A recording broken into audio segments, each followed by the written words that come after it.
Thanks for staying with us. We're going to start with the nation. Governor, my state epicenter of kidnapping and banditry.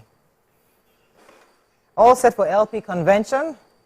Lagos to experience above normal rainfall. Security agencies begin probe of $24 billion unverified forex payment. Interest rate rises to 24.75%. PDP to review party leadership in wards, councils in 26 states. Adams, Igboho face-off deepens despite Oni's peace move. Nakon in talks with Saudi authorities over Hajj visa shortage. Okay? So the major headline is the governor of Zamfara State, and he's crying out, about the state of insecurity in his state. He says that if the situation is not reversed, kidnapping and banditry will not end in the north. He's crying out to the president, although he mentions that there have been lots of talk, with him and the federal government, but he's happy with the way things are going so far, but there's lots of things that needs to be done at the federal level. He says, as you know, the state governors are not, do not have the authority or are not in charge of the police or the military, and, that limits their power sometimes. And so he would like for, the federal government to look into that, to give them more power. But he's also saying, so what they are doing, at state level, like many other states, that are trying to put the, different states have like different security outfits that they have. And so he says they have put in they've launched what they call the Community Protection Guard, CPG. They are well trained and they will work either with military or police. So they're going to work collaboratively with with the police or military. But, he says that, but given the way things are going right now, his state has become the epicenter of this banditry and kidnapping. People will do their kidnappings from different states and then come and hide them in Zamfara State. And he's hoping that, this can be resolved quickly. But we also have a president who hosted judicial officers at the iftar, and then he was talking about the fact that kidnappers, when they have been finally arrested, should be treated as terrorists, and he talked about the judiciary, understanding their challenges and the need for modernization, especially when it comes to record keeping and their equipment. And he also talked about, improving their remuneration. Okay. All right. Yeah, so the governor of the Central Bank of Nigeria, Olayemi Kadoso, had said that security agencies, including the Economic and Financial Crimes Commission, are currently investigating questionable foreign exchange allocations and forward contracts previously estimated at $2.4 billion. They said the development followed the conclusion of the audit of the $7 billion debts inherited by the Kadoso-led CBN from the previous administration of the Apex Bank. Now, the new administration of the Apex Bank had engaged a global firm, Deloitte, to carry out an audit of the $7 billion debts. Kadoso earlier said that about $2.4 billion forex allocations from the $7 billion backlog were invalid, and that's one of the reasons some people are still saying that they have not received their own payments. And so he went on to say that, after the 294th meeting of the Monetary Policy Committee in Abuja, which happened yesterday, he said that security agencies were now investigating the FX transactions that have been declared invalid by the audit report. Some airlines have said that they've not paid their money complete, and they said they have to provide necessary documents which would help the investigation. So they are focused on unraveling issues around foreign exchange transactions that did not meet the standards of the regulatory agency. So most of the payments they made at the time did not meet those standards. So they are trying to clear them out. Okay, so the Commissioner for Environment and Water Environment, the nation's Tokunbo Wahab, was speaking at a news conference to announce the seasonal climate predictions for this year.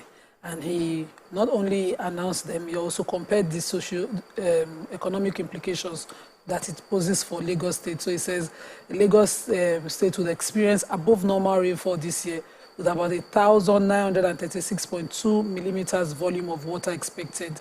He also divided how it will affect Ikeja, Ikorodu, every area. He says the rains are expected from April 4th and it will last till December 4th of 2024, with the 2024 predictions being 1,936.2 millimeters greater than the long-term average of 1,721.48 millimeters that was in the previous year.